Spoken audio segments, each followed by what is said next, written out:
Olá, caros irmãos, retornamos aqui para, junto com os queridos, estudarmos a palavra do Senhor nesses tempos de pandemia, quarentena, né? Quando temos que ficar em nossos lares. Porém, é muito bom poder compartilhar com os amados o que nós aprendemos nas Escrituras. Nesses tempos, nós temos visto muito se falar de cristão. Ah, cristão, um grupo de cristãos fez isso, um grupo de cristãos fez aquilo, e geralmente coisas que nos assustam. Como que cristão pode fazer um negócio desse? Quando Teodósio I, no ano 390 depois de Cristo, ele institucionalizou o Império Romano, dentro do Império Romano, o cristianismo como religião oficial do Império, através de um decreto chamado Édito de Tessalônica, ele obrigou a todos os que faziam parte do Império serem cristãos. Todos tinham que se tornar cristãos. Tudo aquilo que foi retirado, né, propriedades, templos, ainda existiam pequenas casas, né, como templos, desde o ano 323, no Édito de Milão, quando Constantino fez o Édito de Tolerância na cidade de Milão. Então, todas as propriedades deveriam retornar aos cristãos. E, de uma certa forma, o cristianismo inchou, ele não cresceu, ele inchou. Inchou por quê? Porque todos os generais que moravam na Bretanha, lá na Galícia, né, França hoje, na Bretanha, que é na ilha britânica, né, Escócia, Irlanda e Inglaterra, os que moravam lá entre os bárbaros, né, entre o povo norte da Europa daquela época, os hunos, né, a Rússia. Então todos os generais, eles se tornaram cristãos. Por quê? Porque o imperador é cristão. Logo, eu vou ser cristão também. Eu não quero perder o meu cargo, né? Eu sou comandante do exército. Então eles se tornaram cristãos. Mas não cristãos conforme as escrituras, mas cristãos conforme o decreto, né, ou o Édito de Tessalônica, que institucionalizou o cristianismo como religião do império. Quando um líder se diz cristão, logo todos que estão ao redor, eu também sou, eu também sou, eu também sou. E aí nós começamos a ver algumas coisas absurdas com relação à Bíblia, né? Estão contrário às Escrituras. E eu gostaria de estudar com os irmãos poucos textos, né? Textos que falam quem realmente ama a Cristo. Uma coisa é se dizer cristão e outra coisa é amar a Cristo. Quando os jesuítas vieram para o Brasil, junto com o padre Vieira, né, eles tiveram um pensamento que chamava teológico na época, da teologia da transmigração. O que era a teologia da transmigração? Era a maneira que eles tinham de favorecer ou aprovar a escravidão. O inferno fica na África. A nova terra, o Brasil, é o purgatório. E a morte é o céu. Então, quando nos navios negreiros eles vinham e quando chegavam perto do Brasil, eles faziam um processo chamado de cristianização. Não evangelização, mas cristianização. Então eles pegavam essas pessoas e batizavam, dando nomes portugueses, né, para os africanos. E quando os índios também eram presos, caçados, eles também mudavam os nomes para nomes cristãos e cristianizavam. Anita Novinsky, professora de História da USP, em seu livro O que é Inquisição, ela escreveu, né, um fato engraçado de um índio que na Semana Santa ele estava com um pedaço de carne de animais e molhava assim dentro da água. Aí um missionário da época falou: o que você está fazendo? Você não pode comer carne. Ele falou: não estou comendo carne, eu estou falando assim, agora você é peixe, agora você é peixe, agora você é peixe. Então, com essa piadinha entre estudiosos da história do Brasil, nós vemos que nada de diferente aconteceu.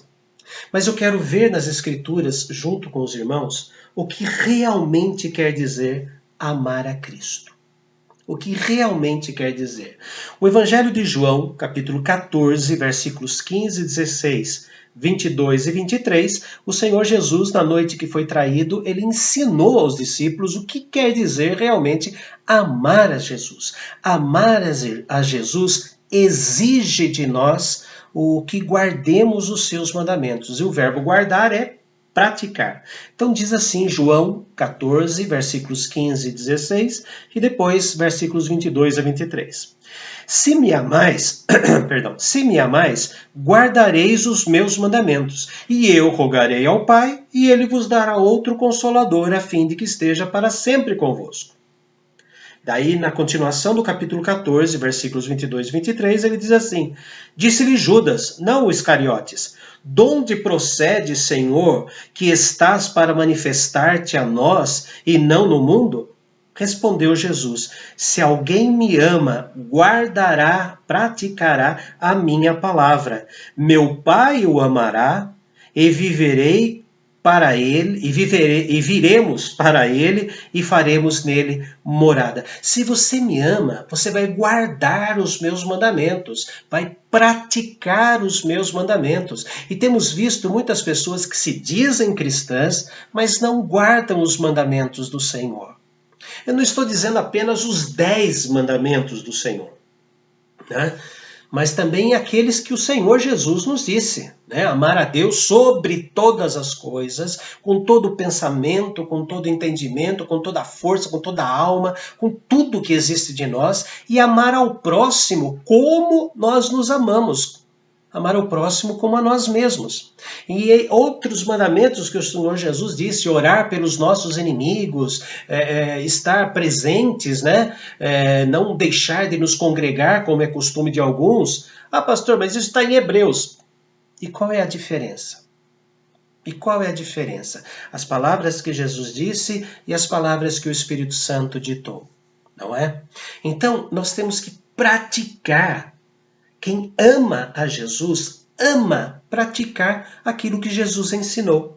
Jesus também exige de nós crer nele.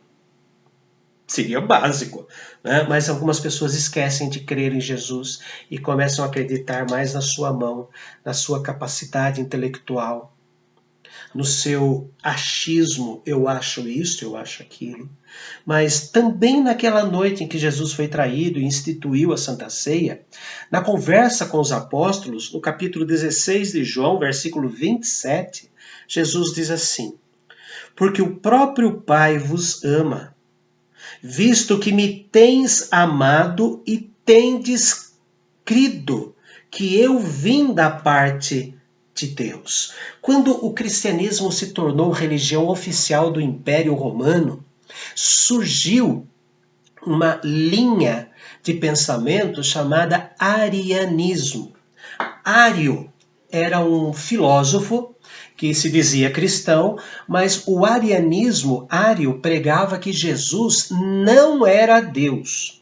Jesus era uma coisa entre Deus e os homens, um semideus. Esta era exatamente a filosofia da mitologia grega, da mitologia romana, né? Quando Zeus descia dos céus, ou algum deus descia do céu e tinha relações com uma mulher, nasciam os semideuses. Quem são os semideuses conhecidos? Hércules, Ulisses. Tá? São homens, filhos de mulheres, que tiveram o seu nascimento feito pelos deuses. Então, Ário, ele juntava a mitologia grega e romana para dizer que Jesus nada mais era que isso. Do outro lado, existiam os que eram chamados na época de católicos. não confundir com católicos romanos, que isso só aconteceu lá no ano 1054 depois de Cristo. Mas católico era a crença universal de que Jesus é Deus, e que existe o Pai, o Filho e o Espírito Santo.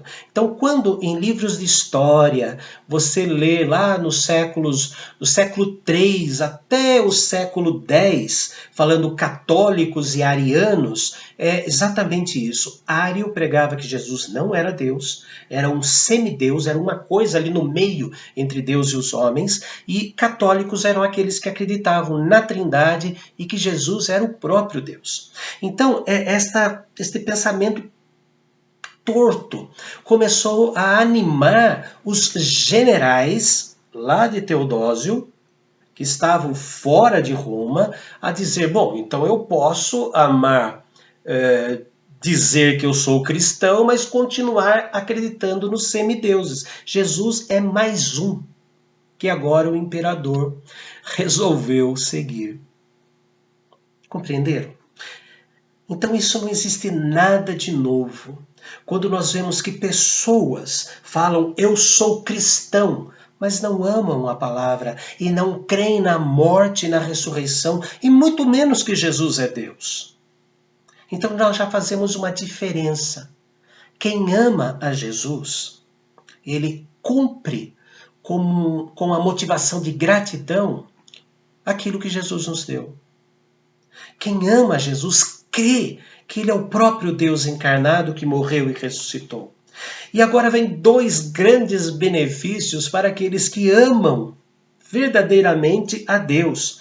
Efésios capítulo 4, versículo 24. O que acontece com aquelas pessoas que amam mesmo o Senhor Jesus, praticando e crendo naquilo que ele falou? Efésios 6, versículo 24 diz assim: a graça seja com todos os que amam sinceramente o nosso Senhor Jesus Cristo. A graça, o bem imerecido, aquilo que Deus nos dá, não porque nós merecemos, mas porque Ele nos ama. E esta é a segunda bênção, lá na primeira carta escrita por Pedro, capítulo 1, versículo 8. Primeira carta de Pedro 1, versículo 8. A quem, não havendo visto, há mais, no qual, não vendo agora, mas crendo, exultais com alegria indizível e cheia de glória. Indizível, que a gente não consegue expressar com a nossa boca. Quem ama a Jesus, cumpre os seus mandamentos. Quem ama a Jesus, crê que Ele é Deus. Quem ama a Jesus recebe a graça, o bem imerecido do nosso amado Senhor. E quem ama Jesus tem uma alegria que ninguém consegue expressar em palavras. O meu desejo é que todos tenham esta alegria de saber quem realmente ama Jesus e quem faz uso indevido do nome cristão. Mas vamos orar por eles. Vamos orar, pedir para que Deus os transforme em verdadeiros cristãos. Ó Pai amado, nós queremos agradecer porque o Senhor nos ama.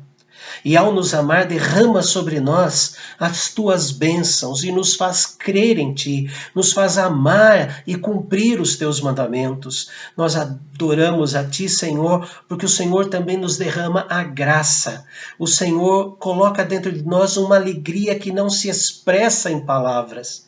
Nós somos tão felizes, ó Deus, porque o Senhor nos ama e pedimos que o Senhor nos ensine a praticar os teus mandamentos, a continuar crendo em ti, independente das circunstâncias da vida. E também, Senhor, a sentirmos alegria e sentirmos a tua graça inundando o nosso coração. Derrama, Senhor, essas bênçãos sobre as pessoas que se dizem cristãs, mas não querem ler, não querem ouvir a tua palavra, não querem seguir os teus mandamentos, não querem ter a mesma mente, o mesmo pensamento e sentimento que o Senhor tem. Que eles vejam, Senhor, essas coisas erradas e te amem como nós te amamos. Em nome e por amor de Cristo Jesus. Amém. Grande abraço a todos, que Deus abençoe.